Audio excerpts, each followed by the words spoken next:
Hello everyone and welcome back guys to a brand new video, and today we are here back on Project Cars 2. Now today I'm not here for any racing, I'm actually here to talk about my wheel settings. Now I probably could have made this video quite a long time ago, but I sort of have spent a lot of time trying to fine tune my settings on this game, hence why this video has come out, fairly late overall. Now I have been getting a few requests to do this, hence why I, opted in the end to make this video. So, some of these settings may not work for you.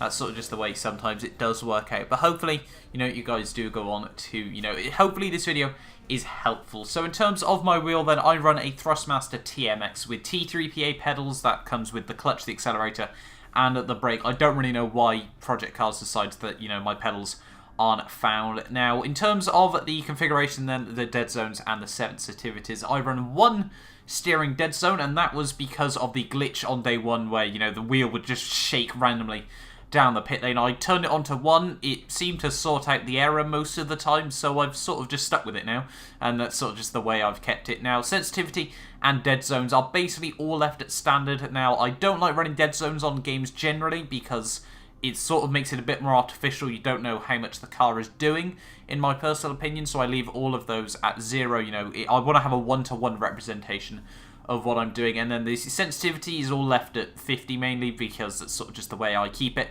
I like to keep the car fairly smooth, fairly stable, fairly consistent over, I'd probably lose a theoretical bit of time on the whole, but, the time I can gain by not crashing as much probably does completely outweigh that. So hence why most things, are left pretty damn standard. Damp saturation I've also got on 0 just because I just prefer it that way. I'm not the strongest guy in the world, so I'd probably keep a lot of these settings a bit lower than some people would probably do. And then controller damping I've got on 100 because it doesn't really make that much difference on a wheel because obviously it's set up for a controller.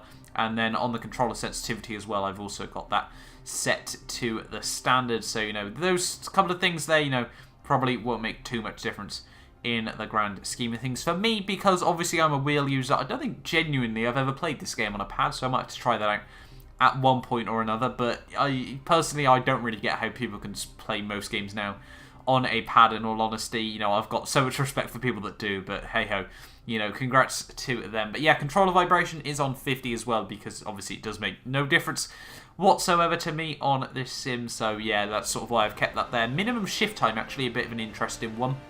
I've left that on 0. Now, there was a bit of controversy over the engine braking on this game. Sorry, the downshift protection on this game. And personally, I don't really engine brake that much anyway. I sort of like to keep the car, in a higher gear some of the time and then slowly shift down into the lower gear. So I've left that at 0 because it doesn't really affect me in many ways.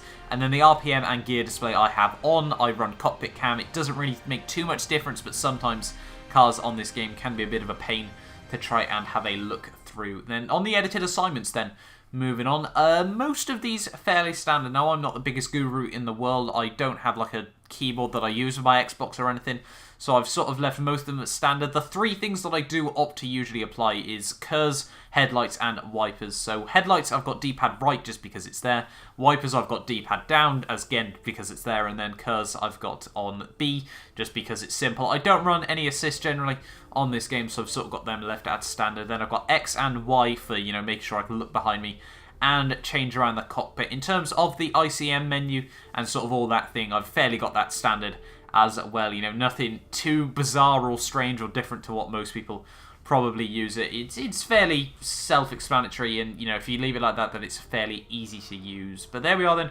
Moving on into the final and probably the most important thing to most people is the force feedback. Now, this game has 3 flavors, as it likes to call it. I run informative, sort of just the one I prefer. It gives me personally, I feel, more, knowledge on my own car, and it sort of lacks a little bit externally, but, I'm sort of most worried about what my car is doing rather than anyone else, so I sort of feel that more time can be gained by focusing on my own, car and what that's doing over anything else. On the gain, I run 60. It's a slightly bit higher than standard, but I've sort of, have it there. It's actually, some people run it, well up towards 100, and personally, I'm not a fan of doing so. As I said, I'm not exactly the strongest guy in the world, so I can't really have my wheel ripping my arms to pieces, hence why that is left at 60. You could potentially bring it up a bit higher. The volume I run on 50, you know, completely standard. Don't really need to try and worry about changing that too much personally. You know, as I said, for a lot of this, it's all about just stability, you know, keeping the car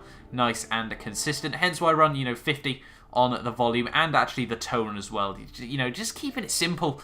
Ultimately, for me, you know, I don't really like to try and change around too many settings on these games. Then we move on to the FX, which I have got really, really low. Now, this sort of affects, you know, external things like curbs and grass, for example. And although, you know, I like to know it's there, I don't really like to focus on it too much. So I've sort of got it on 15. Now, that sort of mainly came from the Formula 1 games where, you know, you don't really want to have to feel, you know, going over the curbs all the time, so I've left that on at 15. And then the menu spring strength I've got on 0.05 because it doesn't really make any difference in terms of the driving there. But yeah, there we are then. Overall, that has been my wheel settings for the Project Cars 2 game. As I said, you know, this video could have came out quite a while ago, but I spent a lot of time trying to fine-tune these settings, making sure it is, you know, well-suited to myself. Now, a lot of these mainly, I'm not going to deny, are derived a little bit from the Formula 1 games. You know, I sort of drive, you know, a lot of Formula 1 cars, so I liked my cars to drive a bit more like those when is possible. Hence why I have all the settings that I do. But hopefully, yes, this video has been useful for you guys. Do not forget to like and subscribe if you're new around here, and if this did, you know, if this was helpful for you. But I will see you guys next time for a brand new video.